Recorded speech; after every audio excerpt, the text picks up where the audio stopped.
Yes, I have a microphone. Finally, you guys have been asking for it for years.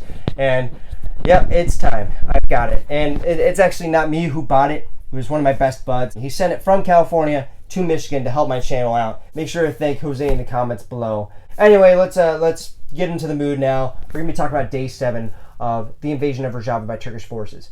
This is a big day, as always. I mean, we're only 1 week into this invasion, but we're already seeing a lot of movement by all the world powers. So we're going to be talking about that today. Let's begin. Let's go and start where we always do in Tal Rifat. And the only update we see here is that the regime forces and the Russian forces have reinforced that entire area. That is some big news, but we knew that was coming for the last 2 days. So Tal Rifat is defended, and we don't see any Turkish advances. But still west of the Euphrates River, in the area of Manbij, just a couple, probably about 100 kilometers from Tal Rifat, we see a ton of activity. We see an invasion in the western side of Manbij by Turkish forces. They gained a little bit of that countryside, but other than that, we don't see much movement from the FSA forces. And I think that's partly due to the 2 air forces we see in the air. Not only do we see Turkish airstrikes within Manbij against SDF and the Syrian Arab Army, but we see Russian airstrikes against the FSA. So for the first time in this war, the FSA, the Turkish side, is dealing with airstrikes. I wonder how they're going to react, and I think we're already seeing it, actually. They are not advancing anywhere close to what we saw in the eastern part of the Euphrates River in areas like Serikani or Geraspi. They're being much more cautious and much slower of an advance. So we're going to see fighting to take Manbij for months if the Turkish forces commit to taking it. We're going to see it for months. If we look in the northern part of Manbij, we do see some Turkish troops stacking up along that border, along with the FSA troops, obviously. And we see Russian military police along that border as well. I don't think the northern area will be attacked anytime soon because we see both of those forces, both of those big-time countries in that area with their actual ground troops. And they don't want to fight each other. If they fight each other, a war starts. And I don't think there's going to be any airstrikes in the area. But yes, the regime forces are all up in Manbij. But if you look at the bigger picture, the regime territory is much bigger than Manbij. So they can put a lot of troops in that area. The SDF has obviously allowed them to come in there and defend against this invasion. So they are taking advantage of that as much as possible. But if we look north, we see in the city of Jarablus, we still see Turkish troops crossing from the eastern Euphrates side to the western to go down and meet Manbij. But that's about it for Jarablus. If we move more east, we see Kobani, and we see Turkish troops stacking up on that. I think they're going to be taking Kobani next, probably here in the next week, and probably try and link that to the area of Geraspi. As we see Geraspi, we don't have any clashes at all. It's just FSA troops taking villages, clearing them out. And they're trying to link up to Serikani and try and link up to Kobani, in my prediction, right? They're trying to take that entire north border, and that's how they're doing it. They just take a city and then they spread from there. They do need to reach that highway in the middle, though. As we see, Ain Issa is down here with the Russian troops. The FSA forces need to take that entire road because that is the main road if they want to supply certain cities or supply a front line with big armored vehicles and tanks. So they need Ain Issa, and Ain Issa now has Russian troops and a Russian base, despite the coalition forces leaving. The Russians are going to defend this place, and I bet they will defend it with their own airstrikes, just like they're doing in Manbij.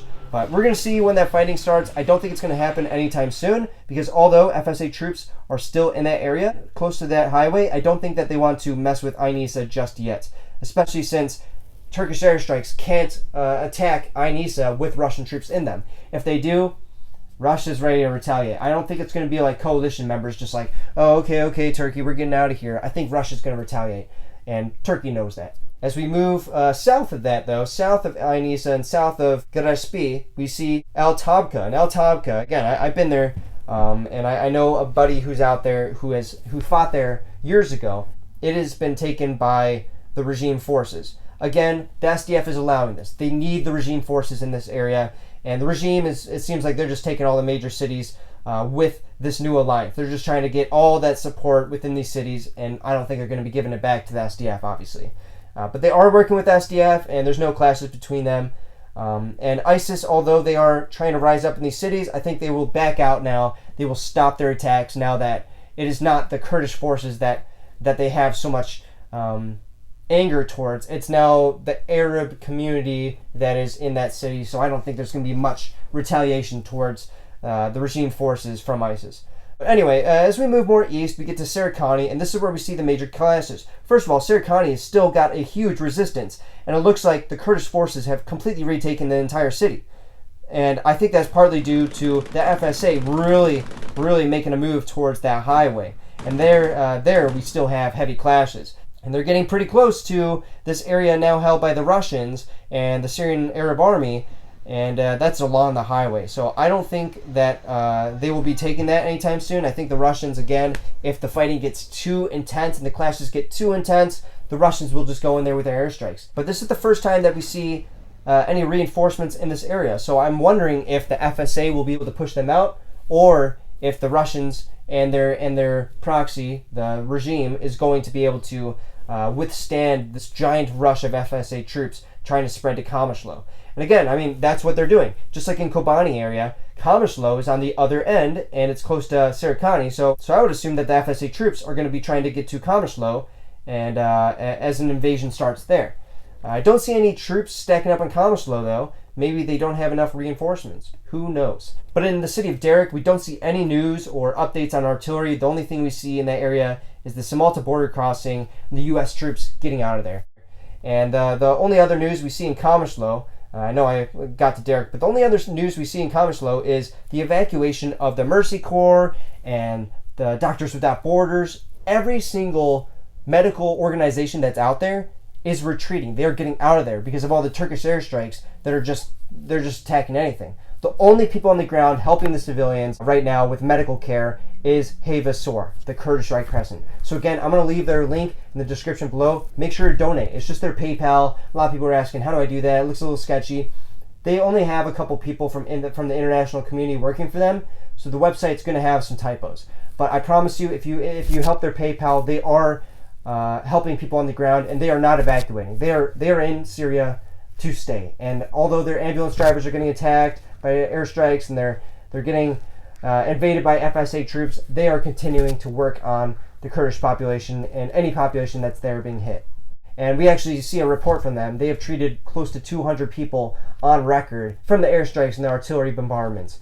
We see a lot of shrapnel wounds, a lot of kids, sadly, getting hurt from these airstrikes and artillery. But anyway, as we move south to Al-Hasaka, we see the only thing we see other than the SAA troops have completely taken the city is that 275,000 people are now the number for how many displaced people there are in Syria.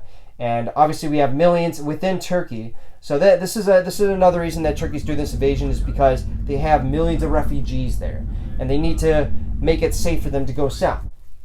I would have argued that it's already safe. The SDF has completely controlled this area and everything was peaceful until they invaded, but that's their excuse for it. And 275,000 people is just another number to that giant number of displaced Syrian peoples. And it's sad to see, but the civil war is, I mean, it's still happening. And it just got another probably year stacked up on it as this Turkish invasion started. Let's talk about the politics, right? Trump, first of all, in the southern region, in Al-Tam, 21 hours ago, he said that he will maintain troops in Al-Tam to make sure that ISIS does not resurge.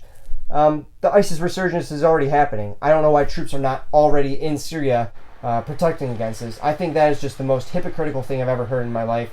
He's like, oh yeah, we're going to back out of Syria. Why are we there? But, oh, we're going to stay in Syria, but also not help our allies. But we're going to stay there so the ISIS resurgence doesn't happen, which is already happening. It's just so contradictory. Obviously, everything's happening so quickly, but it's just hypocritical in my opinion. And ISIS in general, they are, again, we see activity in Deir ez-Zor. We see ISIS attacking outposts of the SDF in Deir ez-Zor, and they're going to be taking that land again.